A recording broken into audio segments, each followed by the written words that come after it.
அல்லல் போம் வல்வினை போம் அன்னை வயிற்றிற் பிறந்த தொல்லை போம் போகாத் துயரம் போம் நல்ல குணமதிக மாருணை கோபுரத்துள் மேவும் கணபதியை கை தொழுதக்கால் அண்ணாமலையாய்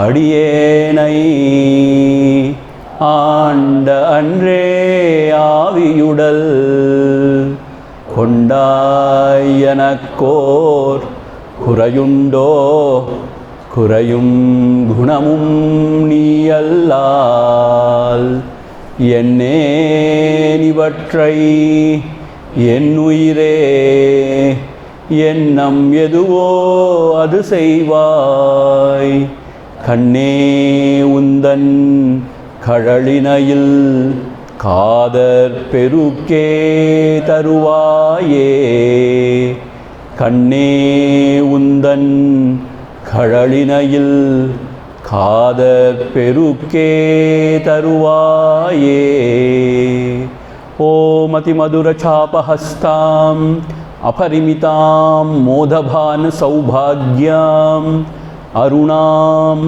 अतिशयकरुणां अभिनवकुलसुत्तरीं वन्दे ॐ ऐं ह्रीं श्रीं அருணாச்சலம். நேற்றைய தினம் நம்ம பார்த்தோம், இந்த திருவாசகமானது 51 திருப்பதிகங்களை கொண்டதுன்னு பார்த்தோம். ஒவ்வொரு பதிகத்திலையும் கிட்டத்தட்ட 10, 20, 50 வரைக்கும் அந்த மாதிரி நிறைய பாடல்கள் இருக்குது. ஸோ மொத்தம் 656 பாடல்கள் கொண்டதுன்னு இது நம்ம பார்த்தோம். இதை எழுதியவர் திரு மாணிக்க வாசகர். அவர் பெரிய மகான்னு பார்த்தோம், பெரிய சிவனடியார், பெரிய ஞான புருஷர்னு சொல்லிட்டு நம்ம இதை பார்த்தோம். அவரோட கதையெல்லாம் நேற்று நம்ம பார்த்தோம். ஸோ இந்த திருவாசகமானது அதாவது அருள் தாகம் கொண்டவர்களுக்கு இன்னும் அருள் தாகத்தை கூட்டக்கூடியது, கொடுக்கக்கூடியது. அப்படிப்பட்ட நம்ம இந்த அருணாச்சல பதிகம் பார்த்தோம் இல்லையா, அதை படித்தா எப்படி இருக்குது, இப்படி ஒரு அருள் தாகம் உண்டாகும். அதுபோல் இந்த அருள் பித்து பிடித்தவங்களுக்கு அதை இன்னும் தூண்டுகின்ற தூண்டுகோலாக இந்த திருவாசகம் இருக்குது அப்படின்னு நம்ம பார்த்தோம் இல்லையா. அதில் முதல்ல நம்ம வந்து திருப்பள்ளி எழுச்சியை படிக்க ஆரம்பித்தோம். இந்த முதல் அந்த பாடலை பார்த்தோம். அம்மா இன்னொரு முறை அதை படிங்க. நீங்கள் படிக்க நான் ரிப்பீட் பண்ணுறோமா, படிக்க முடியுமா? நீங்கள் ஒரு வாட்டி படிங்க, நாங்கள் ரிப்பீட் பண்ணுறோம். ஏன்னா எல்லார் கையிலையும் இப்போது இது இருக்குது, புத்தகம் இருக்குது. திருச்சிற்றம்பலம். போற்றி என் வாழ்முதல் ஆகிய பொருளே, போற்றி என் வாழ்முதலாகிய பொருளே, புலர்ந்தது பூங்கழற்கு இணை துணை மலர் கொண்டு, புலர்ந்தது பூங்கழல் இணை துணை மலர் கொண்டு, ஏற்றி நின் திருமுகத்து எமக்கு அருள் மலரும், ஏற்றி நின் திருமுகத்து எமக்கு அருள் மலரும், எழில் நகை கொண்டு நின் திருவடி தொழுவோம், எழில் நகை கமலங்கள் மலரும்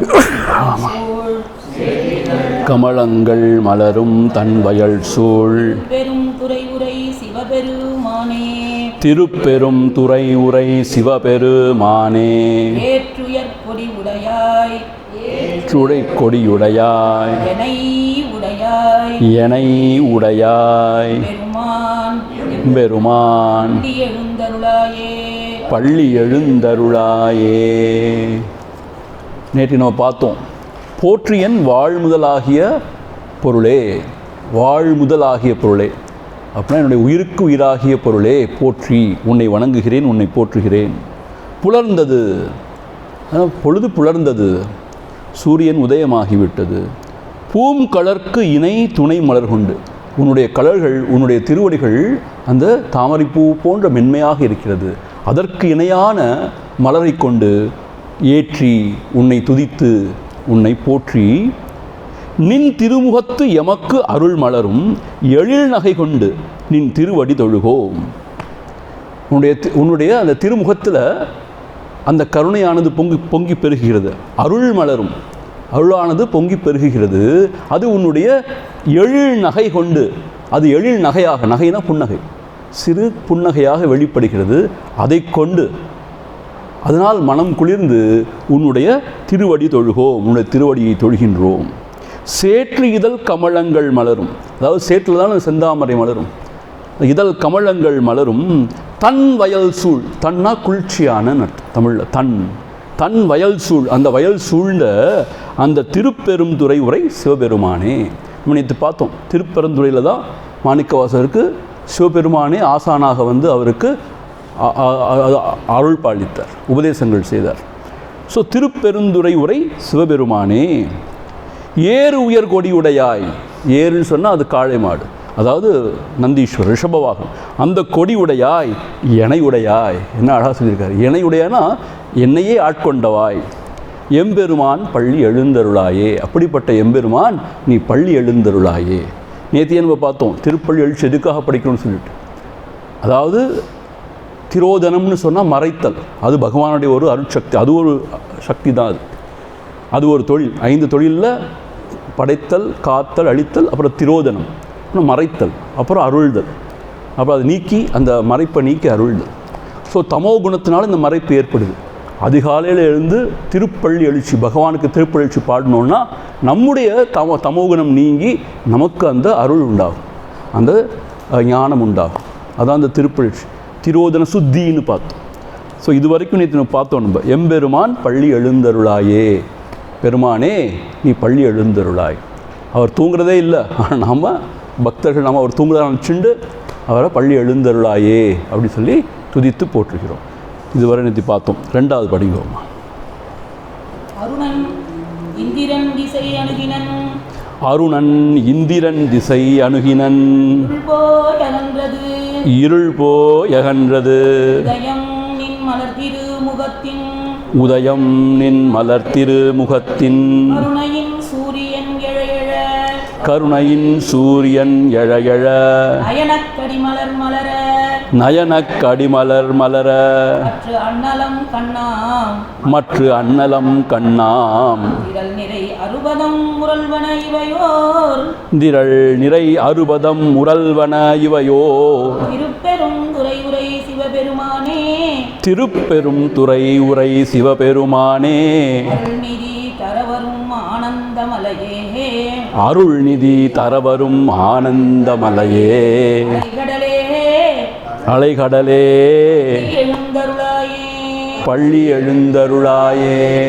இப்போ அம்மா படிக்கிற மாதிரி தான் ஆக்சுவலாக படிக்கணும். நல்லா பிரித்து எப்படி பொருள் சேர்த்து படிக்கணுமோ அழகாக படிச்சிருக்காங்க அம்மா. ஸோ இது படித்தாலே நமக்கு பொருள் எல்லாம் புரிஞ்சிடும். இப்படி பிரித்து படித்தாலே பொருள் எல்லாம் விளங்கிடும் நமக்கு. அருணன், அருணன்னா சூரியன் அர்த்தம். அருணனுக்கு அருணன் சொல்லுவோம் இல்லையா அண்ணாமலையார. ஸோ அருணன்னா சூரியன். இந்திரை திசை அணுகினன், இந்திரை திசை, இந்திரன் திசைனா அது கிழக்கு திசை. ஸோ கிழக்கு திசை உதிக்கிறான் இல்லையா, கிழக்கு திசையில் இந்திரன் திசை, அப்படி கிழக்கு திசையில் அணுகினன் அப்படின்னா உதிக்கின்றான். இருள் போய் அகன்றது, என்னாச்சு, இருள்லாம் போயிடுச்சு. இது வந்து நம்ம எப்படி பார்க்கணுன்னு கேட்டால், அந்த பகவானுடைய அருளானது இதயத்தில் அந்த சூரிய உதயம் மாதிரி ஆகும்போது நம்மளுடைய இருள் அகன்றது, அஞ்ஞானம்லாம் விலகியது. அது மாதிரி தான் இதை நம்ம பார்க்கணும். நம்ம அருணன் இந்திரன் திசை அணுகினன், இருள் போய் அகன்றது. உதயம் நில் மலர் திருமுகத்தின் கருணையின், பின்னாச்சு சூரிய உதயம் போல உன்னுடைய திருமுகத்தில் கருணை பொழிகிறது. பகவானுடைய கருணை தான் எல்லாரும் போற்றி துதிக்கிறாங்க. ஏன் தெரியுமா, அந்த கருணை மாத்திரம் இல்லாட்டி நம்ம உயித்து வாழ வழியே கிடையாது. இப்போ நம்ம செய்த கருமத்தை மாத்திரம் பகவான், வினையை பத்திரம் பகவான் பார்த்து நமக்கு நன்மை தீமை கொடுத்தான்னா நம்ம இப்படி உயித்து இங்கே உருப்பட முடியாது. அவன் கருணையினால் நமக்கு போயிட்டு போகுது சொல்லிட்டு நமக்கு அருள் செஞ்சிட்ருக்கான். அதான் என்ன சொல்கிறாங்க இங்கே, உதயம் நின் மலர் திருமுகத்தின் கருணையின் சூரியன் எழ எழ, நயனம் கடிமலர் மலர.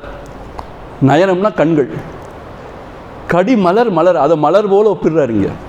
உன்னுடைய நயனம் வந்து மலர் போல் இருக்குது, அது மலர, அது மலர் அர்த்தம், கண் திறக்க மலர. மற்ற அண்ணலம் கண்ணம் திரள் நிறை அறுபதம் முரள்வன இவையோ. இங்கே என்ன கொடுத்துருக்காருன்னா, இந்த பொழிப்புரையில் திரள்னா கூட்டமாக, நிறைனா வரிசை வரிசையாக அறுபதம் முரள்வன. அறுபதம்னா 6 கால்களை உடைய, அறுபதம் 6 கால்கள் அப்படின்னா வண்டு. முரள்வன ரீங்காரம் இடுகின்றன. இப்போ என்ன அர்த்தம்னு கேட்டால், முதல்ல என்ன சொன்னார்? அந்த சூரியன் எழ எழ என்ன ஆயிடுச்சு? உன்னுடைய கண்கள் மலர்ந்தன. கண்களை மலருக்கு ஒப்பாய் அது மலர்ந்தனன்னு சொன்னதுனால உடனே இங்கே வண்டு கொண்டு வர்றார். இங்கே வண்டு ரீங்காரம் இடுகின்னு சொல்கிறாங்க. இது எதுக்கு ஒப்பன்னு கேட்டால், நாங்கள் உன்னை துதித்து பாடுவது உன்னுடைய காதுகளில், அந்த மலர் போன்ற உன்னுடைய நயனங்கள், உன்னுடைய திருமுகத்தில் வண்டுகள் ரீங்காரம் இடுவது போன்று இருக்கின்றதாம். ஸோ காலையிலிருந்து பக்தர்கள்லாம் அவரை துதித்து பாடுறது வண்டுகள் ரீங்காரம் இடுவது போல இருக்கிறது. இவை ஓர், இதை கருத்தில் கொள்வாயாக. இவை ஓர்னா இவை எண்ணிப்பார். ஸோ பகவானே, உனக்காக அதிகாலையில் எழுந்து குளித்து உன்னுடைய திருக்கோயிலுக்கு நாங்கள் வந்திருக்கோம், திருப்பள்ளி எழுச்சி பாடுறோம். அது எப்படி இருக்குது? உன்னுடைய கருணை திருமுகத்தில் கண்கள் மலருது. அந்த கண்கள் மலரும்போது அதை சுற்றி வண்டுகள் ரீங்காரம் இடுவது போல நாங்கள் பாடுகின்ற இந்த பாட்டுக்கள் ஒலிக்கின்றன. இவை இதை கருத்தில் கொண்டு திருப்பெருந்துறை உரை சிவபெருமானே, திருப்பெருந்துறையில் உரைகின்ற இந்த சிவபெருமானே, அருள்நிதி தர வரும் ஆனந்த மலையே. ஆனந்த மலையே நீங்கள் சொல்கிறார் பாருங்க. அருள்நிதி தர வரும், அந்த அருளை கொட்டி கொடுக்கும். நிதினா பொக்கிஷம், செல்வம். அருள்நிதி தர வரும் ஆனந்த மலையே. ஸோ இங்கே மலையேங்கிறத நம்ம அண்ணாவளையும் நம்ம கொள்ளலாம். நம்ம ஏன்னா இந்த மலையைத்தான் போட்டி அவ்வளோ துதித்திருக்காங்க நம்ம தேவாரம் திருவாசகம் பூரா. ஏன்னா அண்ணாமலையாக சிவபெருமானே தான் எழுந்தருளினார் இல்லையா? ஆனந்த மலையே, அலை கடலே எண்ணி அலைகளை பள்ளி எழுந்தருள்வாயே. அலைக்கடல் போன்ற கருணை கடலே பள்ளி எழுந்தருள்வாயே. ஸோ நாங்கள் அவ்வளவு காலையில் உன்னை துதித்து பாடுகின்றோம், நீ பள்ளி எழுந்தருள்வாயே. எதற்காக பள்ளி எழுந்தரணும்? எங்களுக்கு அருள் பாலிக்கிறதுக்காக. ஸோ பள்ளி எழுந்தருள்வாயே. அருள்நிதி தர வரும் ஆனந்தமலையே. அருணனுக்கு அருணனாமண்ணி. அருள் என்னது? அருள் நனி சுரந்தங்கு அருவியாய் பெருகும். அருள் நனி சுரந்தங்கு அருவியாய் பெருகும். அருள் அருவி போல கொட்டுதான் இங்கே மலையில். அப்படிப்பட்ட மலையில் திருவண்ணாமலை பாட்டுக்கார் பகவான் ரமன் மகர்ஷி இல்லையா? அதே தான். அருள் நிதி தர வரும் ஆனந்த மலையே, அலைகடலே, அலைகடலை போல கருணை கடலாக திகழக்கூடிய என்னுடைய சிவபெருமானே, திருப்பெருந்துறை உரை சிவபெருமானே, பள்ளி எழுந்தருள்வாயே. நீ திருப்பள்ளி எழுந்து எங்களை காக்க வேண்டும், அருள் பாலிக்க வேண்டும் என்பதாக பாடுகிறார். 3வது. கூவின பூங்குயில் கூவின கோழி, கூவின பூங்குயில் கூவின கோழி, குருகுகள் இயம்பின இயம்பின சங்கம், குருகுகள் இயம்பின இயம்பின சங்கம், ஓவின தாரகை ஒளி ஒளி உதயத்து, ஓவின தாரகை ஒளி ஒளி உதயத்து, ஒருப்படுகின்றது விருப்பொடு நமக்கு, ஒருப்படுகின்றது விருப்பொடு நமக்கு, செரிகழல் தாளினை காட்டாய், தேவ நல் செரிகழல் தாளினை காட்டாய், திருப்பெரும் துறை உரை சிவபெருமானே, திருப்பெரும் துறை உரை சிவபெருமானே, யாவரும் அறிவறியாய், யாவரும் அறிவறியாய், எமக்கு எளியாய், எமக்கு எளியாய், பெருமான் எம்பெருமான் பள்ளி எழுந்தருளாயே, பள்ளி எழுந்தருளாயே. இந்த அதிகாலை நேரத்தில் என்ன நடக்கும்? அந்த சூரியன் உதயமாகும் போது, அது உதயத்துக்கு முன்னாடியே 4:30 மணி 5 மணி அப்போ தான் திருப்பள்ளி எழுச்சி. நம்மள மாதிரி 9 மணிக்கு திருப்பள்ளி எழுச்சி கிடையாது. அந்த அதிகாலையில் என்ன? கூவின பூங்குயில். நீங்கள் ஆசிரமத்தை இதை கேட்கலாம். நீங்கள் கூவின பூங்குயில், குயில்கள் கூவ ஆரம்பிச்சிடுச்சு. கூவின கோழி, கோழி கொக்கரக்கோன்னு கூவிடுச்சு. குருகுகள் இயம்பின, குருகுகள்னால் பறவைகள் தான், இயம்பினா அந்த கிச் கிச் கிச் கிச். இயம்பின சங்கம் உணர்த்தோம். அந்த பறவைகளுடைய கூட்டங்கள்லாம் எழுந்து தன் தன் தன் தன் வேலையில் ஈடுபட ஆரம்பிச்சிடுச்சு. ஓவின தாரகை, தாரகை நட்சத்திரங்கள், ஓவினா மறைந்து போயின. ஆனால் சூரியன் எழறதுக்கு முன்னாடி அந்த நட்சத்திர கூட்டங்கள்லாம் மறைஞ்சு போயிடும் அப்படியே மெதுவாக. ஒளி ஒளி உதயத்து, ஒளி உதயத்தான் சூரியன் அப்படி எழும்பும் பொழுது ஒரே ஒளிமயமாக இருக்குது. இந்த செக்கச்செவேல் வானம் சிவந்திருக்கும் இல்லையா, ஒளி ஒளி உதயத்து ஒருப்படுகின்றது விருப்பொடு நமக்கு தேவ நல் செறிகழல் தாழ் இணை காட்டாய். விருப்பொடுன்னு அர்த்தம் நீயே விரும்பி, விருப்பொடு நமக்கு, நமக்குன்னா எமக்கு, இந்த பக்தர்களுக்கு தேவ, ஹே தேவதேவனே மகாதேவனே, நல் செறி கழல் தாழ் இணை காட்டாய். தாழ்னு சொன்னால் திருவடிகள், தாழ் இணைனா 2. ஸோ செறி கழல் தாழ் இணை காட்டாய்.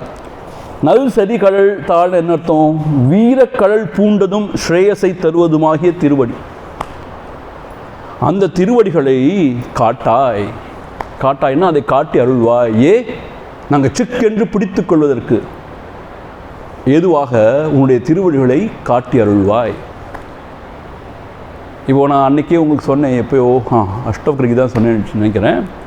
நடராஜ பெருமானை பார்க்கும் பொழுது இந்த இடது பாதத்தை தூக்கி ஆடுகிறார். அதில் பார்த்தீங்கன்னா இடது கையால் அந்த திருவடிகளை காண்பிக்கிறார். இதில் என்ன முக்கியம்னு கேட்டால் அம்பாள் தான் இடர்பாகம். ஸோ அம்பாளோட திருவடி தான் அது. ஆக்சுவலாக அம்பாளே தான் அதை காமிக்கிறா இடது கையால். என்ன காமிக்கிறா? இதுதான் திருவடியாக்கும், இதை பற்றிக்கொள். ஸோ பகவான் என்ன செய்கிறார்? சிவபெருமான் என்ன செய்கிறார்? அபயம் காமிக்கிறார். இப்படி பற்றிக்கொண்டேன்னு சொன்னால் நான் உனக்கு அபயம் கொடுக்குறேன். இப்போ இறைவனுடைய திருவடிகளை பற்றிக்கொள்வது என்ன அர்த்தம் அப்படின்னு கேட்டால், இன்ப துன்பங்கள் எது வந்தாலும் சரி, வாழ்க்கையில் என்ன அனுபவங்கள் ஏற்பட்டாலும் சரி, பகவானுடைய திருவடிகளை பற்றிக்கொள்றேன்னா அவருடைய நினைவாகவே, அவருடைய ஆசிரியித்து அவருடைய நினைவாகவே நான் வாழும் பொழுது எனக்கு இன்ப துன்பங்கள் நல்லது கெட்டது எல்லாம் பனி போல உருகி விடுகிறது. மலை போல வந்த கஷ்டங்களும் பனி போல போய்விடுகிறது. ஸோ அவரை நாம் நல்லா இருக்க பிடிச்சிக்கணும். சில சமயம் அவரே தான் நமக்கு துன்பத்தை கொடுக்குற மாதிரி இருக்கும், மேலும் மேலும் துன்பத்தை கொடுக்குற மாதிரி இருக்கும். வேறு எங்கே தான் போகிறது? நம்ம அவரை விட்டால் வேறு என்ன கதி நமக்கு? ஸோ எல்லாமே நம்மளுடைய நன்மைக்கு தான், நம்மை பக்குவப்படுத்த தான் நினச்சிண்டு என்ன செய்யணும்னு கேட்டால் அவருடைய திருவடிகளையே பற்றி கொள்ளணும். ஸோ அப்படி பற்றி கொள்வதற்கு ஏதுவாக உன்னுடைய அந்த திருவடிகளை தாழினை காட்டாய், எனக்கு காட்டி அருள்வாய். இங்கே என்ன சொல்கிறான்னா, பரமனின் பாதம் பற்றற பற்றும் பர அறி அரியறில் பரமன். அப்படி பற்றிக்கொள்ள கூட எனக்கு தெரியாதுப்பா. அப்படி பாதங்களை பற்றிக்கொள்ள தெரியாதவர்கள் நான் தான் முதல்வன். எனக்கு அப்படி பற்றிக்கொள்ள கூட தெரியாது. என் பணி அற பணியாய், அதுவும் என்னுடைய பணி கிடையாது, உன்னுடைய பணி தான். பறித்திடும் உனக்கு எது பாரம். நீ அதெல்லாம் எனக்கு பாரம்னு சொல்ல முடியாது. நீ எல்லாத்தையும் நீ தானே சுமந்து கொண்டு போகிற. ஆகவே இதையும் உன்னிடமே நான் கொடுத்துட்றேன். என்ன? உன்னுடைய திருவடிகளை பற்றிக்கொள்றதுக்கும் நீ தான் எனக்கு துணை செய்யணும், அதுக்கு நீ தான் அனுகிரகம் பண்ணணும் அப்படின்னு சொல்கிறார். இதில் நம்ம பதிகத்தில் சொல்கிறார். ஸோ அது மாதிரி பகவானே எனக்கு உன்னை பற்றிக்கொள்ள கூட தெரியாது என்ன. ஸோ அதுதான் ராமகிருஷ்ணன் சொல்லுவார், குரங்கு பக்தி பூனை பக்தின்னு. குரங்கு அம்மாவை கட்டி இடித்து பிடிச்சிக்கும், ஆனால் பூனைக்குட்டிக்கு அது கூட தெரியாதான். ஸோ சொல்ல பூனைக்குட்டி மாதிரி நம்ம இருக்கணும், அம்மா அம்மான்னு சொன்னால் போதும். அம்மா வந்து கவி கொண்டு போயிடுவா இல்லையா, அதுபோல். ஸோ திருவடி காட்டாய்ங்க ரொம்ப அருமையான விஷயம். ஆக்சுவலாக பார்த்தா மாணிக்கவாசகர் திருவடி தீட்சை தான் கொடுக்கப்பட்டது. திருவடிகளை அவரோட தலையில் வச்சாராம் குருநாதர். அவருடைய குருநாதர் குருந்த மரத்தடியில் இருந்த சிவபெருமான் அவருடைய குருநாதர் வச்சாராம். அது ரொம்ப புகழ்ந்து சொல்லுவார் அவர். ஸோ திருவடி காட்டாய். அதனால அந்த திருவடி பூஜைங்கிறது ரொம்ப விசேஷம். நம்முடைய இந்த சனாதன தர்மத்தில், நம்ம இந்து தர்மத்தில் திருவடி பூஜை நம்ம அதான் பண்ணிகிட்ருக்கோம். பகவானுடைய குரு பாதுகைக்கு தான் நம்ம பூஜை பண்ணிகிட்ருக்கோம். திருவடி நீங்கள் அங்கே யாழ்ப்பாணத்தில் போனால் கூட யோகர் சுவாமிகளுடைய அந்த அந்த அவருடைய மடத்துக்கு போனால் கூட அங்கே திருவடி பூஜை தான். அங்கே அவரோட திருவடிகள் தான் வச்சுருப்பாங்க. அதுக்கு அவ்வளோ விசேஷம். திருவடி பூஜைக்கு கொண்டாடி கிடப்பாங்க அங்கே. திருவடி காட்டாய். இந்த திருவடிங்கிறது, பகவானுடைய திருவடிங்கிறது உண்மை பரம்பொருள் தான் அது. ஏன்னா குருநாதர் எதில் நிற்கிறாருன்னா உண்மை பரம்பொருள் மேலே தான் நிற்கிறார். அதெல்லாம் நீ ஊன்றி நிற்கிறார். ஸோ திருவடிங்கிறது உண்மை பரம்பொருள் தான் உணர்த்துறது. திருவடி காட்டாய்னா உன்னுடைய உண்மையான ஸ்வரூபத்தை காட்டாய், அதான் நான் பற்றிக்கொள்ளணும் இல்லையா. திருவடி காட்டாய். திருப்பெருந்துறை உரை சிவபெருமானே. அந்த திருப்பெருந்துறையில் உரைகின்ற சிவபெருமானே. நீங்கள் போயிருக்கீங்களா திருப்பெருந்துறை? போகாட்டி போகணும். ரொம்ப அருமையான ஸ்தலம் அது. ஆத்மநாத சுவாமி இல்லையா? அப்படி தானேம்மா? ஆத்மநாத சுவாமி ரொம்ப அருமையான, ரொம்ப பழமையான, ரொம்ப அருமையான, அங்கே மாணிக்கவாசருக்கு அங்கே ஒரு சந்நிதி இருக்குது. அங்கே தான் எல்லா வழிபாடு எல்லாம். அது மாத்திரம் இல்லை, அந்த குருந்த மரத்தடி கூட காமிப்பாங்க, இங்கே தான் அவர் அருள் கிடச்சதுன்னு சொல்லி காமிப்பாங்க. ஸோ அங்கே திருப்பெருந்துறை உரை சிவபெருமானே யாவரும் அறிவு அறியாய் எமக்கு எளியாய் எம்பெருமான் பள்ளி எழுந்தருளாய். என்ன அர்த்தம்? யாவரும் அறிவு அறியாய்னு என்ன அர்த்தம்? பொதுவாக சொன்னால் அறியறதுக்கு ரொம்ப அரிதானவர் அவர். ஏன்? அந்த பிரம்மா விஷ்ணு கூட அவர் அறிய முடியலை. அதனால் ஜீவர்களுக்கு அவர் அறியலாம் முடியாது. ஏன்னா அது எல்லை இல்லாதவர், அடிமுடி இல்லாதவர். பொதுவாக பார்த்தோன்னா என்னன்னு கேட்டால், யாவரும் அறிவு அறியாய், அறிவதற்கு மிகவும் அறியாய், அரிதாக இருக்கக்கூடிய வெண்ணி, அவனை அறிய முடியாது. ஆனால் எமக்கு எளியாய் அப்படிங்கிறார். எமக்கு எளியாயினதும் எளிமையாக அடையக்கூடிய. ஏன்னு கேட்டால் அவரை பக்தியினால தான் கட்டி போட முடியும். உண்மையான அன்பு கசிந்த உள்ளம் கசிந்து உருக உருக, அப்படிப்பட்ட உண்மையான அன்புனால பகவான் நமக்கு அதில் என்ன சொல்கிறார், இந்த பக்தி சுதாவில் என்ன சொல்கிறாருன்னா, குருஜி சுவாமி சேதம் என்ன சொல்கிறாருன்னா, பகவான் உண்மையான அன்புனால கட்டுப்பட்டு அந்த பக்தனுக்கு சேவை செய்வாராம், சேவகனாகவே வந்துடுவாராம். அப்போ நிறைய இன்ஸ்டன்சஸ் இருக்குது. ஸோ ஆகவே என்ன சொல்கிறார், எமக்கு எளியாய்ங்கிறார். இதெல்லாம் யாருக்கு? ஞானிகளுக்கு வேணால் ரொம்ப அரிதாக இருக்கலாம் அவர்.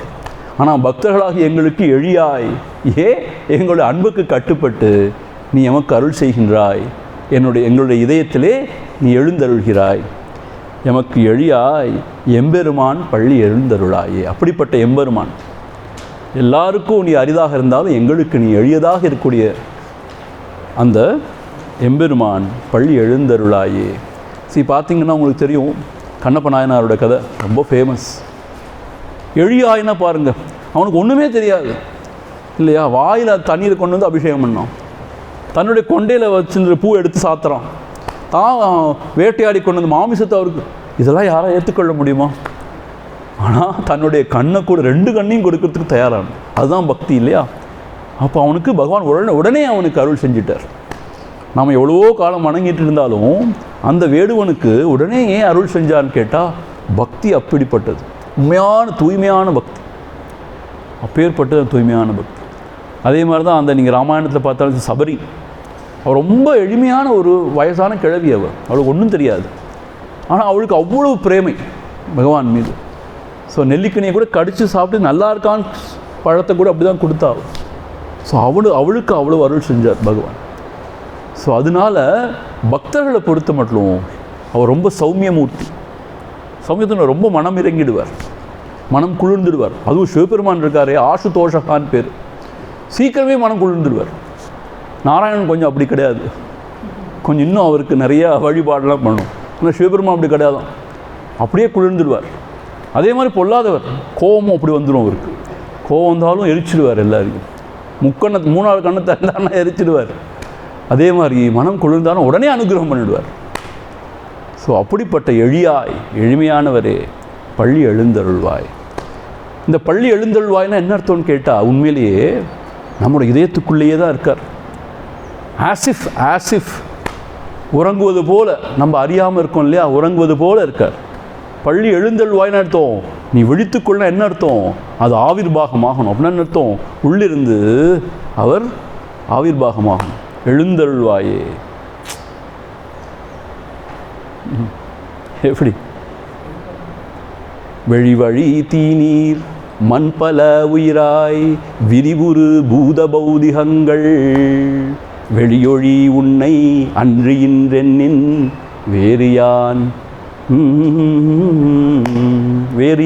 யாருளன் விமலா வெளியதாய் உளத்து வேரற விளங்கின் வேரன வெளிவருவேனார் வெளிவராயருணா விரிமலர் பதத்தினை வைத்தே. வெளிவராயருணா, அவன் தலையில் விரிமலர் பதத்தினை வைத்தே. வெளிவராயருணா, நீ தான் வெளிவரணும். எப்படி? அவனோட தலையில் விரிமலர் பதத்தினை வைத்து, அப்படின்னா அகங்காரத்தை அழிச்சு, விரிமலர் பதத்தினை வைத்து அழித்து வெளிவராய் அருணா. எப்படி? நீ தான் வெளிவரணும். ஸோ இப்போ அகங்காரம் தான் நம்மளை ஆட்டி படைச்சுன்னு இருக்கு. ஸோ அதை அழிச்சுட்டு அந்த பகவான் உள்ளிருந்து ஆவிர்வாகம், அதுதான் எழுந்தருளாயே. ஸோ எழுந்தருதுன்னா அங்கே எழுந்தருளது கிடையாது, நமக்குள்ளே எழுந்தருளணும். அதான் எம்பெருமான் எழுந்தருளாயே. ஸோ பக்தியால் உருகி உருகி உங்களை பாடுகின்றோம், நீ எழுந்தருள வேண்டும் என்பதாக இங்கே சொல்லிடு. சரியா? 4வது. ஸோ இன்னொரு விஷயம் நான் இங்கே உங்களுக்கு சொல்லிக்கொள்ள விரும்புகிறேன்.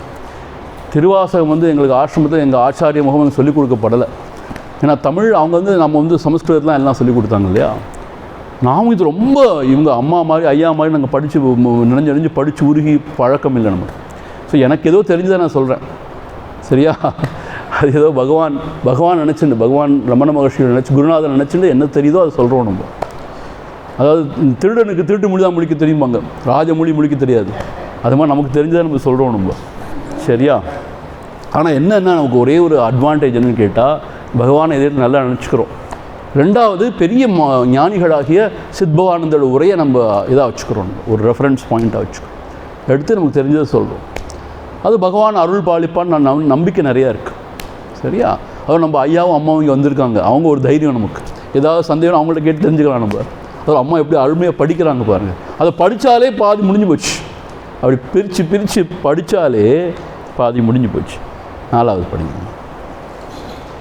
இன்னிசை வீணையர் யாழினர் ஒருபால், இன்னிசை வீணையர் யாழினர் ஒருபால், கொடு தோத்திரம் இயம்பினர் ஒருபால், இருக்கொடு தோத்திரம் இயம்பினர் ஒருபால், துண்ணிய பிணைமலர் கையினர் ஒருபால், துண்ணிய பிணைமலர் கையினர் ஒருபால், தொழுகையர் அழுகையர் துவள்கையர் ஒருபால், தொழுகையர் அழுகையர் துவள்கையர் ஒருபால், சென்னியில் அஞ்சலி கூப்பினர் ஒருபால், சென்னியில் அஞ்சலி கூப்பினர் ஒருபால், திருப்பெரும் துறையுரை சிவபெருமானே, திருப்பெரும் துறையுரை சிவபெருமானே, என்னையும் ஆண்டு கொண்டு இன்னருள் புரியும், என்னையும் ஆண்டு கொண்டு இன்னருள் புரியும், பெருமான் பள்ளி எழுந்தருளாயே, எம்பெருமான் பள்ளி எழுந்தருளாயே. எப்படி சொல்கிறார் பாருங்க. இன்னிசை வீணையர், வீணையர் யாழினர் ஒருபால். ஒரு பக்கத்தில் கையில் இன்னிசை கருவிகள், வீணை, யாழ்ங்கிறது அந்த காலத்தில் இருக்குது, இப்போ இருக்கான்னு தெரில. அந்த காலத்தில் மீட்டு வாங்கலாம் யாழ்ப்பாணமே அது இப்படி தான் பேர் வந்துச்சு. அப்படி மீட்டுக்கொண்டு பகவானை துதித்து பாடிக்கொண்டு அந்த இன்னிசை கருவிகளை மீட்டிக்கொண்டு ஒரு பக்கம் இருக்காங்களாம். இருக்கொடு தோத்திரம் இயம்பினர். இருக்கொடு ரிக்வேதம், ரிக்வேதம் தான் இருக்குன்னு போடுறாங்க. ஏன்னா ரூன்னு ஆரம்பிக்கக்கூடாது தமிழில். ஸோ என்ன சொல்ல, இராமன்னு சொல்லுவாங்க. அதை மாதிரி இருக்குன்னு சொல்கிறோம். இருக்கிறதும் ரிக்வேதம். இருக்கொடு தோத்திரம் இயம்பினர் ஒருபால். வேத பண்டிதர்கள் என்ன செய்கிறாங்க, ரிக்வேதம் அந்த மாதிரி வேதங்களை ஒரு பக்கம் சொல்லி கொண்டு இருக்கிறார்கள். பாருங்கள், அந்த காலத்தில் கோயில் தான் இப்படி இருக்கும் போல இருக்குது. அந்த அதிகாலையில் கோயிலில் பார்த்தா ஒரு பக்கம் பகவானை துதித்து இசைக்கருவிகளை மீட்டு கொண்டு பாடிட்டு இருக்காங்க, ஒரு பக்கம் வேத பண்டிதர்கள்லாம் என்ன வேதங்கள் சொல்லி கொண்டு இருக்காங்க. துண்ணிய பிணைமலர் கையினர் ஒருபால். துண்ணிய பிணைமலர்னா என்ன பொருள் அப்படின்னு கேட்டால், நெருக்கமாக கட்டப்பெற்ற பூமாலைன்னு இங்கே போட்டிருக்கு. துண்ணிய பிணைமலர், நெருக்கமாக கட்டப்பட்ட அந்த பூ மாலை. சில பேருக்கு பாட தெரியாது, இது வேத மந்திரங்கள்லாம் சொல்ல தெரியாது. அவங்களுக்கு தெரிஞ்சது என்ன, பகவான் கைங்கரியம் பண்ணணும்னு சொல்லிட்டு அதிகாலையில் எழுந்திருந்து பூவெல்லாம் பறித்து அதை தொடுத்து ஆசையோடு கொண்டு வந்திருக்காங்க. அதை பகவானுக்கு சூட்டி அழகு பார்க்கணும்னு சொல்லிட்டு. அப்படி ஒரு சிலர் ரொம்ப ஆர்வத்தோட துண்ணிய பிணை மலர் கையினர் அதை கையில் வச்சுருக்காங்களாம். அதை கையில் வச்சு அவருக்கு சூட்டி அழகு பார்க்க வச்சுட்டு அப்படி ஒரு பக்கம் அப்படி நின்றுட்டுருக்காங்க. இன்னொரு பக்கம் தொழுகையர் அழுகையர் துவள்கையர் ஒருபால். தொழுகையர்னா பகவானை தொழுது வணங்கி கொண்டிருக்காங்க. எப்படி வணங்குறாங்க, அழுகையர் அழுது அப்புறம் கண்ணிலேருந்து ஜலமாக நீராக கொட்டுது அவங்களுக்கு. பகவான் நினைஞ்சு உருகி அழுகிறாங்க. தொழுகையர் அழுகையர் துவள்கையர். துவழ்ந்து போகிறது அப்படின்னா என்ன அர்த்தம் அப்படின்னு கேட்டால், உணர்ச்சியின் வேகத்தால் அசைபவர்கள் துவள்பவர்கள். அப்படி துவண்டு போகிறதுன்னு சொல்கிறோம் இல்லையா, அப்படியே நினைஞ்சு உருங்கி, இன்னும் என்னை ஆட்கொள்ளலையேப்பா, நான் என்ன பாவம் செஞ்சேன், நான் இப்படி இருக்கேனே அப்படின்னு ரொம்ப எண்ணி வருந்தி துவண்டு போகின்றவர். உணர்ச்சி மிகுதியால் துவள்பவர் ஒருபால். இப்படி இருக்காங்க.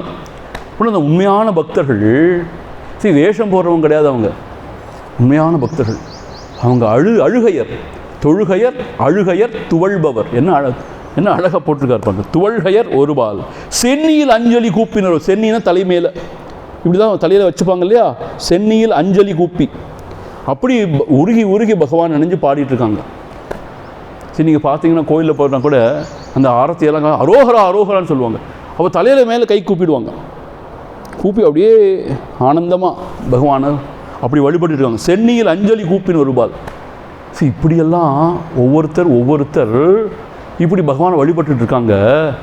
ஆனால் இது எந்த பொருள் இதுக்கு? நான் பாவியேன், எனக்கு இப்படியெல்லாம் பக்தி செய்ய தெரியலை, எனக்கு உள்ளத்தில் அப்படியெல்லாம் கருணை அப்படிப்பட்ட பக்தி பொங்க மாட்டேங்குது, அப்படி இருக்கேன் நான். சரி, இதில் என்ன பார்த்தா திருவாசகம் முழுத பார்த்தீங்கன்னா மாணிக்கவாசகர் தன்னை ரொம்ப கடையே நாயேன்னு சொல்லிப்பார். ஆனால் அப்படி கிடையாது, அவர் ரொம்ப பெரிய பக்தர். சரி, நமக்காக நாம் அப்படியெல்லாம் அவரை தொழுது வணங்கணும் பகவான்னு சொல்லிட்டு நமக்காக அப்படி பாடுறார் அவர். இப்படி எல்லாரும் இருக்காங்க. இருக்கும்பொழுது நான் அவ்வளோ பக்தியெல்லாம் இல்லாமல் ஏதோ ஏகதேசம் உன்னை நினைத்து கொண்டு இருக்கேன். திருப்பெருந்துறை உரை சிவபெருமானே, திருப்பெருந்துறை இருக்க சிவபெருமானே, என்னையும் ஆண்டு கொண்டு இன்னருள் புரியும் எம்பெருமான் பள்ளி எழுந்தருளாயே. ஆனால் உன்னுடைய கருணை எத்தகையது பார். எனக்கு அவ்வளோ பக்தி இல்லை உன் மேலே, உன்னை அப்படியே பிரமாதம் எனக்கு பாட தெரியாது, எனக்கு அழுது அழுது உன்னை நினைக்க தெரியாது, நெஞ்சம் உருக தெரியாது. இப்படிலாம் இருந்தால் கூட என்னையும் ஆட்கொண்டு இருக்காய் பார்த்தியா. அப்படி அந்த கருணையினால் என்னையும் ஆண்டு கொண்டு அருள் புரியும், உன்னுடைய அருள்னால் என்னையும் ஆண்டு கொண்டாய் பார்த்தியா. அப்படிப்பட்ட எம்பெருமான், என்னுடைய பெருமானே பள்ளி எழுந்தருள்வாயே, பள்ளி எழுந்தருள்வாய். ஸோ இதில் என்ன சொல்கிறார் அப்படின்னு கேட்டால், பகவானை பொறுத்த மட்டும் எல்லாரோட குழந்தைகள் தான், அவருக்கு பாகுபாடு கிடையாது. ஒரு சில குழந்தைக்கு ரொம்ப புத்திசாலியாக இருக்கும், நல்ல கெட்டிக்காரனாக இருக்கும். ஒரு சில குழந்தைக்கு ஒன்றும் தெரியாது. அப்படி பார்த்தா அம்மாவுக்கு அந்த குழந்தை மேலே தான் அதிகமான பரிவு இருக்கும். ஏன், ஐயோ இந்த குழந்தை பிழைக்க தெரியாது, என்ன செய்ய போகிறோம், என்ன செய்ய போதோ தெரியல.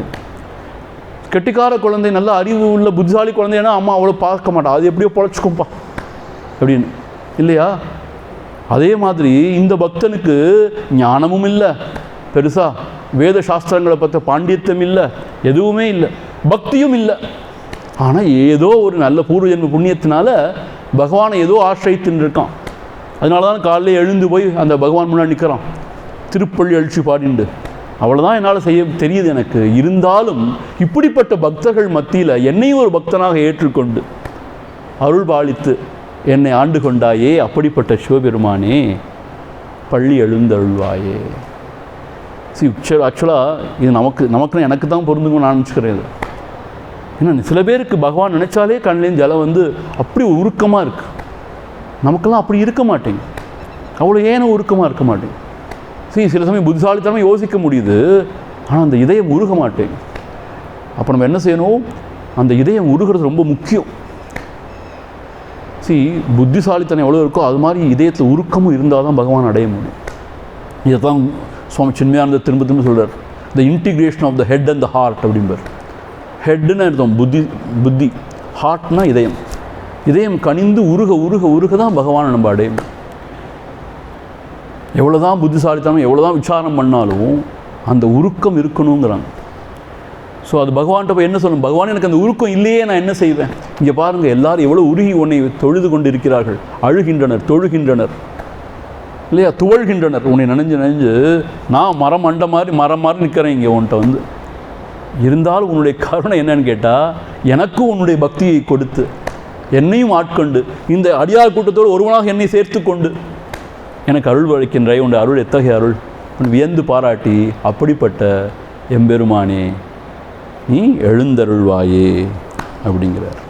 5வது, பூதங்கள் தோறும் நின்றாயனின் அல்லால், பூதங்கள் தோறு நின்றாய் எனின் அல்லால், போக்கிலன் வரவிலன் என நினைப்புலவோர், போக்கிலன் வரவிலன் என நினைப்புலவோர், கீதங்கள் பாடுதல் ஆடுதல் அல்லால், கீதங்கள் பாடுதல் ஆடுதல் அல்லால், கேட்டறியோ முனை கண்டறிவாரை, கேட்டறியோ முனை கண்டறிவாரை, சீதங்கள் வயல் திருப்பெருந்துரை மன்னா, சீதங்கள் வயற்றிரு பெருந்துரை மன்னா, சிந்தனைக்கும் அறியா எங்கள் முன் வந்து, சிந்தனைக்கும் அறியா எங்கள் முன் வந்து, வேதங்கள் அறுத்து எம்மையாண்டருள் புரியும், ஏதங்கள் அறுத்து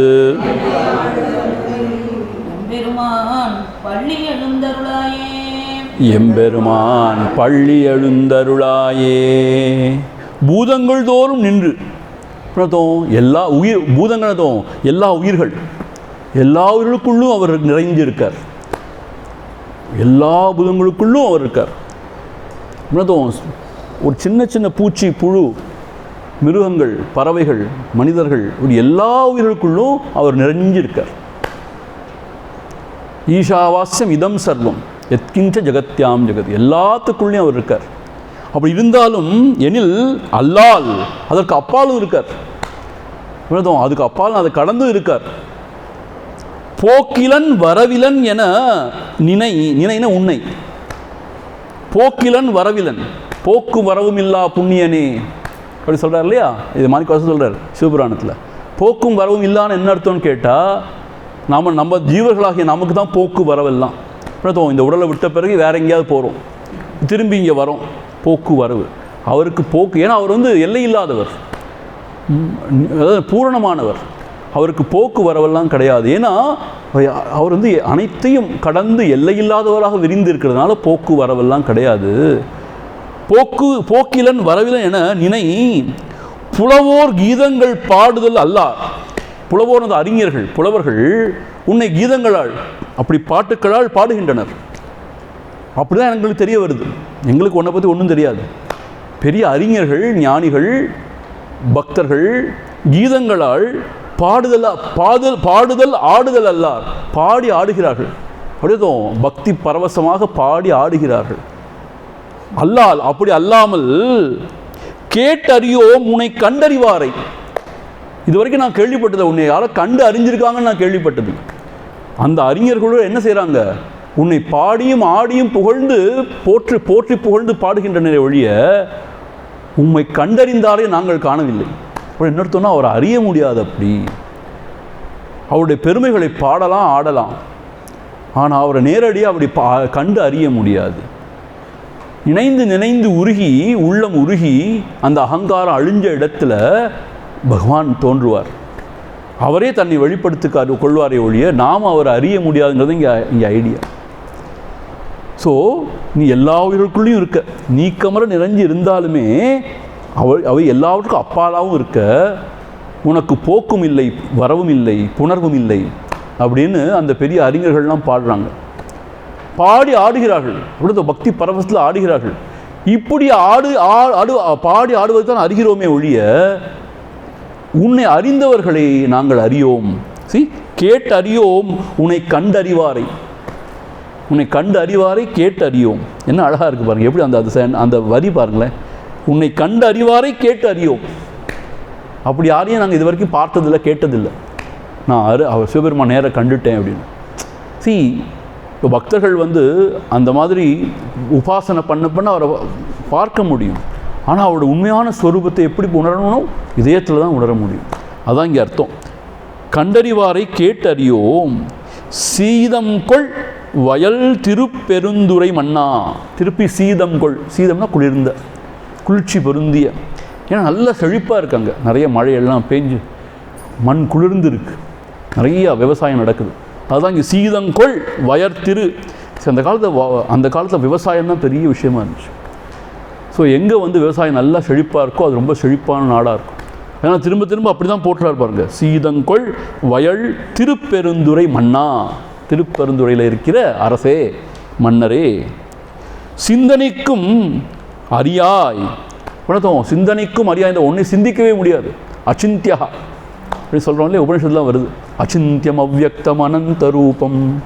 அவரை யாரும் எண்ணி பார்க்க கூட முடியாது. கற்பனை கடந்த சோதி, கற்பனையெல்லாம் கடந்தவர். ஸோ சிந்தனைக்கும் அறியாய் எங்கள் முன் ஏதங்கள் அறுத்து எம்மை ஆண்டு அருள் புரிவாய். ஏதங்கள் என்ன பொருள்னு கேட்டால் குறைபாடுகள், அதாவது மனதில் உள்ள குறைபாடுகள், அதான் ஏதங்கள்னு சொல்லப்பட்டிருக்கு. ஸோ எங்கள் முன் எங்கள் ஏதங்கள் அறுத்து, எங்களோட மனதில் உள்ள குறைபாடுகளை அறுத்து.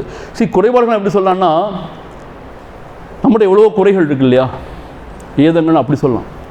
எவ்வளவோ குறைகள் நம்மகிட்ட இருக்குது. என்ன குறைகள் இருக்குது? சுயநலம், அகங்காரம், பேராசை, எப்படி சொல்லலாம், குறைபாடுகள் இதையெல்லாம் அறுத்து, ஏதங்கள் அறுத்து எம்மை ஆண்டொள் புரிவாய், எங்களை காத்து ரட்சிக்க வேண்டும், எம்பெருமான் பள்ளி எழுந்தருள்வாயே. ஸோ இங்கே என்னென்னா, இந்த மாணிக்கவாசகர் தான் இந்த நால்வரில் வந்து ரொம்ப ஞானபரமாக எழுதியிருக்கிறத எல்லோரும் நம்புகிறாங்க. சரியை கிரியை யோகம் ஞானம்னு சொல்லுவாங்க. அந்த ஞானத்துக்கு அத்தாரிட்டியாக தான் மாணிக்கவாசகரை பார்க்குறேன். நான் சொல்ல சரியாம்மா? ஞானம்னா மாணிக்கவாசகர் தான். எப்படி நம்ம பகவான் வந்து பக்தி ஞானியும் இப்படி குழைந்து அப்படியே ரெண்டையும் கலந்து கொடுத்துருக்காரோ இந்த அருணாச்சல பதிகம் எல்லாத்துலேயும், அதுபோல் இங்கே திருவாசகம் பூரா பக்தி ஞானம் ரெண்டையும் நல்லா குழைத்து அழகாக கொடுத்துருக்காருங்க. இங்கே பகவானை பற்றி சொல்லும்போது என்ன சொல்கிறான்னு கேட்டால், எல்லா எழுத்தும் இருக்கார், அதே சமயத்தில் கடந்தும் இருக்கார், போக்கும் வரவும் புணர்வும் இல்லாமல் இருக்கார், சிந்தனைக்கு அப்பால் இருக்கார், இதெல்லாம் சொல்கிறார் பாருங்க. அப்படி இருந்தாலும் நாங்கள் உன்னை பணிந்து உருகி போற்றுகின்றோம். அப்படி போற்றும் பொழுது எங்கள் முன் வந்து எங்கள் ஏதங்களை எல்லாம் அறுத்து, ஏதங்கள் எங்கள் குறைபாடுகள் நிறையா இருக்குதான், மனிதராக பிறந்த எங்கள்கிட்ட குறைபாடுகள் நிறையா இருக்குதான். மூக்கிலன் முன்காட்டு முகுரமாக அதனை தூக்கி அணைந்துள்ள அருணாச்சலா. ஏற்கனவே எனக்கு மூக்கிலேன்னு அவலட்சணமாக எனக்கு தெரியும், நீ வந்து எனக்கு கண்ணாடியை காமிக்கணுமா? ஒருத்தன் ஏற்கனவே மூக்கு சப்பையாக இருக்குது, இல்லை மூக்கு இல்லைன்னு வருத்தப்பட்டுருக்கான்னா அவன்கிட்ட போய் கண்ணாடியை காமிச்சா எவ்வளோ இன்சல்ட்டிங்காக இருக்கும். ஸோ நீ வந்து எனக்கு சொல்ல வேண்டாம், எனக்கு குறைபாடு எனக்கே தெரியும், தூக்கி அணைந்தள். இப்போ நீ என்ன செய்யணும், அந்த அந்த அவலட்சணத்தெல்லாம் பொருட்படுத்தாமல் நீ தூக்கி அணைந்தருள். ஸோ என்கிட்ட குறைபாடுகள் யாருக்கு தான் தெரியும், எனக்கே தெரியும், அதை நீ பெருசுபடுத்த வேண்டாம், அது பெருசுபடுத்துக்கு நீ தேவையில்லை. நீ என்ன செய்யணும், அதெல்லாம் பொருட்படுத்தாது, அதை களைந்து என்னை நீ தூக்கி அணைந்தருள் அருணாச்சலா, நீ ரட்சித்து காக்க வேண்டும் அருணாச்சலா. அப்படிப்பட்ட எம்பெருமான் பள்ளி எழுந்தருளாயே. ஸோ இப்படி தான் நம்ம படிக்க போகிறோம். நம்ம எனக்கு தெரிஞ்சதை நான் உங்களுக்கு சொல்ல போகிறேன், சரியா? 6வது படிங்கோம்மா. மணி எவ்வளோ ஆச்சு?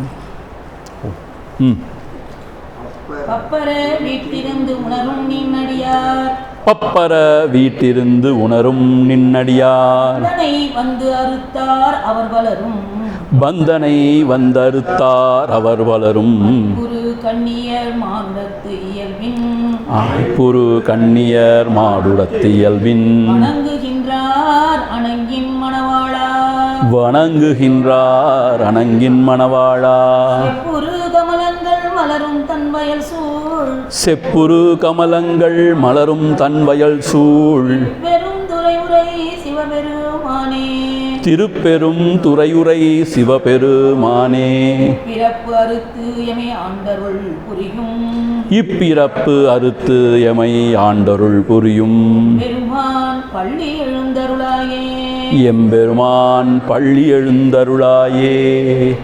பப்பு அரணன்னு அர்த்தம். பப்புன்னா பதைப்புன்னு பொருள். இங்கே பப்புன்னு போட்டிருக்கு, பப்பு அற. இது என்னென்ன பிரிக்க தெரியாது. பப்பரன்னா என்னடா, பப்பரப்பான்னு என்னது, பப்பரன்னா என்ன? நம்ம தமிழ் வேறு, அவங்களோட தமிழ்லாம் வேறு. நம்ம தமிழ் ரொம்ப மோசமான தமிழ். அதை வச்சு திருவாசகத்தை படித்தோன்னா நம்ம எதையாவது புரிஞ்சு போகணும். வாங்க, பப்பரன்னா பப்பு அற, பப்புனா பதைப்பு. நமக்கு எவ்வளவோ பதைப்பு வாழ்க்கையில் இருக்கு இல்லையா? அந்த பதைப்பெல்லாம் அறுத்து வீட்டு இருந்து உணரும் நின்னடியார். வீட்டு இருந்து என்ன கேட்டால், இங்கே என்ன பொருள் கொடுத்துருக்காருன்னா, இங்கே சித்பவானந்த சுவாமிகள் வீட்டு இருந்துன்னா துறவரம் பூண்டுன்னு அர்த்தம். அதாவது வீடு பேர்னு சொல்கிறோம் இல்லையா, அந்த வீடு பேர்னு அர்த்தம் மோட்சம்.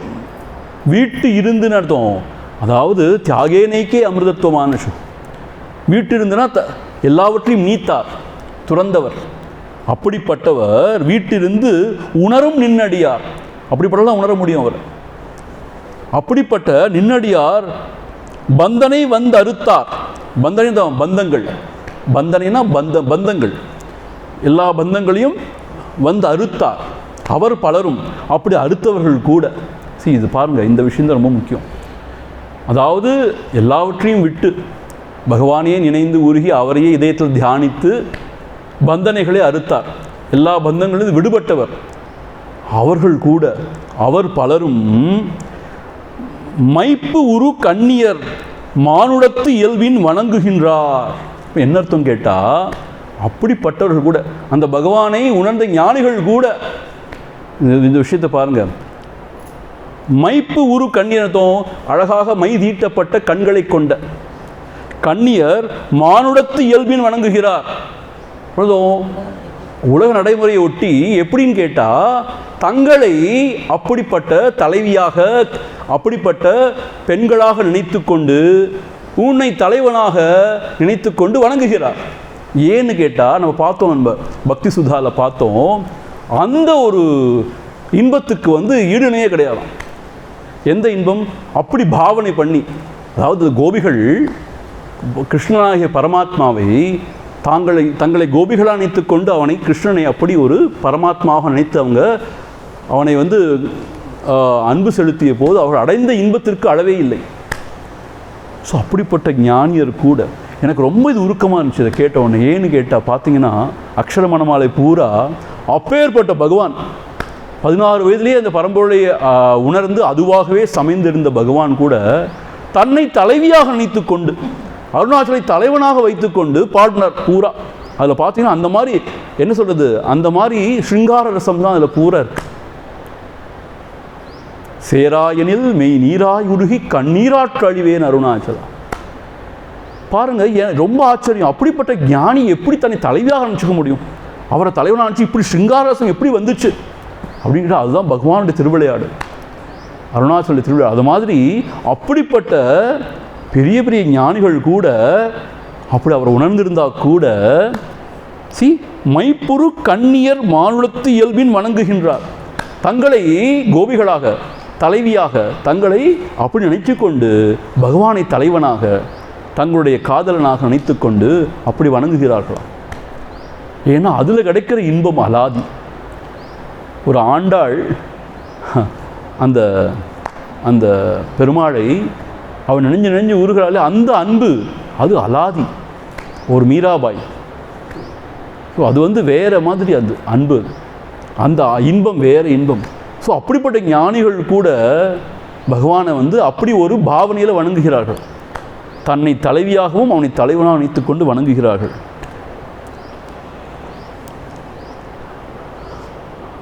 அணங்கின் மணவாளா, இந்த அர்த்தம் என்னன்னா, அணங்குன யாருன்னா பார்வதி தேவியார். அணங்குனா பெண்ணுன்னு அர்த்தம். இங்கே ரொம்ப சிறப்புமிக்க பெண், அவர் அணங்குன்னு சொல்லுவாங்க. அணங்கின் மணவாளா அர்த்தம், இடர்பாகத்திலே அம்பாளை தரித்திருக்கின்ற மணவாளா சிவபெருமானே. செப்புரு கமலங்கள், கமலங்கண்ணுன்னு இருக்குது பார்த்தீங்களா, அதை தமிழில் பிரித்து படிக்கும்போது கமலங்கள்னு ஆகிடும். கமலங்கள் கமலங்கண்ணுன்னு வரும். திடீர்னு எங்கடா கண்ணு வந்துச்சுன்னு யோசிக்கக்கூடாது. அதான் அது தமிழ் தெரியணும், அதை எப்படி பிரிக்கணும்னு தெரியணும், அது ரொம்ப முக்கியம். கமலங்கள் மலரும் தன் வயல் சூழ், திருப்பி அதே தான். வயல் நிறையா இருக்குது, அதில் சின்ன சின்ன குளங்கள்லாம் இருக்குது, அதில் தாமரை மலர்ந்துருக்கு. அப்படிப்பட்ட திருப்பெருந்துறை உரை சிவபெருமானே,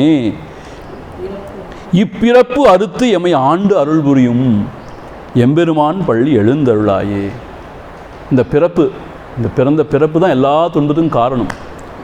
ஸோ இந்த பிறப்பு அறுத்து அப்படின்னு அர்த்தம், இந்த பிறப்பு இனிமேல் எனக்கு வேண்டாம், பிறந்து பிறந்து இழைத்தது போதும். பிறப்பு அறுத்து எமை ஆண்டு அருள் புரியும், என்னை ஆண்டு அருள் புரியும் எம்பெருமானே சிவபெருமானே பள்ளி எழுந்தருளாயே அப்படின்னு பாரு. ஸோ இது என்ன செய்யணும்னு கேட்டால், இப்போ நான் இப்போ எடுத்து சொல்கிறது ஒரு 10% தான், 20% தான் வச்சுக்கோங்களேன். நீங்கள் இதை படித்து நினைஞ்சு உருகணும். அதில் தான் எல்லாம் இருக்குது. ஃபஸ்ட்டு இதை பிரித்து நான் இப்போ சொல்லும் போதே கொஞ்சம் நீங்கள் பிரிச்சுனா நல்லது. அப்போ நிறைய பேர் செய்கிற மாதிரி தெரியல, நம்மளாம் கொஞ்சம் சோம்பேறிகள் தானே. அப்படி பிரித்து அதை நல்லா படிக்க தெரிஞ்சு, அதுக்கப்புறம் இந்த புத்தகம் நீங்கள் வாங்க முடியாது நல்லது. திருவாசகம் சித்பானந்தர், அதில் அவர் குறிப்பு கொடுத்துருக்கார், அரும் பத உரை கொடுத்துருக்கார், அதுக்கான விளக்கங்கள்லாம் கொடுத்துருக்கார். அந்த விளக்கத்தோடு அதை கொஞ்சம் உள்வாங்கி அதை முதல்ல படித்து, இப்போ அம்மா உள்வாங்கினதுனால தான் அவங்க படிக்கும்போதே அதோட பொருளோடு தான் படிக்கிறாங்க, எனக்கு நல்லா புரியுது. அது அப்படி படித்து அதுக்கப்புறம் மனசில் நினைஞ்சு உருகணும்னு சொன்னால் அப்போ தான் திருவாசகத்துக்கான பயன், அப்போ தான் அந்த உருக்கம் வரும் நமக்கு. அவ்வளோ அழகாக சொல்லியிருக்கார். ஸோ என்ன ஆச்சரியமான விஷயம் கேட்டால், அப்படிப்பட்ட ஞானியர் கூட ஏதோ ஒரு பாவனையை கைக்கொண்டு இன்னும் பகவானோட பக்தி செலுத்துறது ஆர்வமாக இருக்காங்க. ஏன்னா அதில் கிடைக்கிற இன்பம் வேறு மாதிரி. பிரம்மானந்தம் ஒரு பக்கம் ஆனந்தம் சொன்னால், இதுக்கு பேர் என்னன்னு கேட்டால் பாவன ஆனந்தம். நம்ம படிச்சிருக்கோம் அது பக்தி சுதாவில். பாவனையினால் வர ஒரு ஆனந்தம் இருக்குது. தன்னை வந்து ஒரு தலைவியாக, அவனை தலைவனாக, இல்லை தன்னை வந்து ஒரு குழந்தையாக, அவனை அப்பனாக, அம்மையாக, ஏதோ ஒரு பாவனை, ஏதோ ஒரு உறவுனால அவன் நினச்சி வழிபடுறது, அவன் நினச்சி உருகிறதுக்கு அதில் இருக்கிற இன்பம் வேறு இன்பம். அது வந்து ஞானியர் கூட கிடையாதான் அப்படின்னு சொல்கிறார் குருஜி சுவாமி தேஜமாயின்னு சொல்கிறார். ஸோ அப்படி வணங்குகிறார்களாம். அப்படிப்பட்ட சிவபெருமானே, இப்பிறப்பு அறுத்தியமை ஆண்டு அருள் புரியும் எம்பெருமானே எழுந்தருள்வாயே. ஸோ எழுந்தருள்வாயே, எழுந்தருந்தோம் நமக்குள்ளே அவர் எழுந்தருளணும். எப்படி எழுந்தருளணும்? இந்த ஸ்வரூபமாக அவர் ஆவிர்வாகமாகணும் அப்படிங்கிற மாதிரி தான் இங்கே கருத்து இருக்குது. ஸோ இந்த மாணிக்கவாசர் இருக்காரே, ரொம்ப அத்வைதபரமாக தான் எழுதியிருக்கார். நிறைய இடத்துல பார்த்தீங்கன்னா எழுந்தருள்வாயின்னு சொன்னால் அர்த்தம் இங்கே தான் எழுந்தருளணும் அப்படிங்கிற மாதிரி தான் நம்ம இதை திருப்பள்ளி எழுச்சியை பார்க்கணும். நம்ம இப்போ நிப்பாட்டிப்போம். இன்றைக்கி இரவு இன்னொரு கிளாஸ் இருக்குது 7 to 8. அப்போ இன்னும் மீதி இருக்கிற 4-5 இருக்குது, அதையே நம்ம பார்த்தோம். இப்படி தான் நம்ம பார்க்க போகிறோம் இந்த 4 நாளும். என்னோட பிளான் கேட்டால் இன்றைக்கி இன்னொரு வகுப்பு இருக்குது, திருப்பள்ளி எழுச்சியை முடிச்சிடலாம் தான் நினைக்கிறேன். நாளைக்கு திருவெம்பாவை எடுக்க போகிறோம். உங்களுக்கு தெரியும் தானே, இங்கே திருவண்ணாமலையில் தான் அந்த திருவெம்பாவை பாடினார், அந்த அடி அண்ணாமலை பக்கத்தில். அது வந்து மார்கழி மாதத்தில் எல்லாரும் பாடுற திருவெம்பாவை. அதில் 20 பாடல்கள் இருக்குது. நம்ம 20ஐயும் பார்க்க நமக்கு நேரம் இல்லை. நம்ம 10 ஏதோ பார்க்க போகிறோம். அவ்வளோதான் நம்ம எடுத்துருக்கோம் பிரிண்ட் அவுட் கூட. அது நாளைக்கு பார்க்க போகிறோம். நாளான்னைக்கு வந்து அடைக்கலப்பத்துன்னு இருக்குது, அடைக்கலப்பத்து, அது பார்க்க போகிறோம். அதுக்கு அடுத்த நாள் அச்சோபத்து, கடைசி திருப்பதிகம். முத்தி நெறி அறியாத மூர்க்கரோடு முயல்வேனே, அது ரொம்ப அருமையான ஒரு அச்சோபத்து. அந்த 4 தான் பார்க்க போகிறோம் நம்ம. ஸோ இன்றைக்கி திருப்பள்ளி எழுச்சி, நாளைக்கு திருவெம்பாவை, அதுக்கு அடுத்த நாள் அடைக்கலப்பத்து, அப்புறம் அச்சோபத்து. அதிசயப்பத்து உங்களுக்கு கொடுத்துருக்கோம். டைம் இருந்தால் அதிசயப்பத்து பார்க்கலாம். அதிசயப்பத்து நல்லா இருக்குது, நான் பார்த்தேன். முதல்ல இதில் எதை சூஸ் பண்ணி எதை எடுக்கிறதுங்கிறதே ரொம்ப நாள் ஆயிடுச்சு எனக்கு. யோசிச்சு அப்புறம் அம்மா ஐயாட்டன்னு கேட்டேன். நான் அவங்கெல்லாம் குறித்து கொடுத்தாங்க, இதெல்லாம் நல்ல பதிகங்கிற மாதிரி. அது எல்லாமே நல்ல பதிகம் தான், அதில் ரொம்ப சிறப்பாக இருக்குதுன்னு சொல்லி ரொம்ப குறித்து கொடுத்தாங்க. அதை தான் நான் ஆதாரமாக வச்சுக்கிறேன். இதை நம்ம மெதுவாக பார்ப்போம். இந்த 3-4 நாள் பார்ப்போம். நீங்கள் கொஞ்சம் குறிப்பெல்லாம் எடுத்திங்கன்னா உங்களுக்கு ரொம்ப பயனுள்ளதாக இருக்கும். ஏன்னா தமிழ் வந்து கொஞ்சம் ரொம்ப அந்த கால தமிழ் ரொம்ப சேர்த்து போட்டுருக்கிறதுனால தான் சொல்கிறேன். இல்லாட்டி நம்ம குறிப்பெடுக்க தேவையில்லை. ஓம் பூர்ணமத பூர்ணமிதம் பூர்ணாத் பூர்ணமுதச்யதே பூர்ணஸ்ய பூர்ணமாதாய பூர்ணமேவாவசிஷ்யதே. ஓம் சாந்தி சாந்தி சாந்தி. ஹரிஹி ஓம். ஸ்ரீ குருப்யோ நமஹ. ஹரிஹி ஓம்.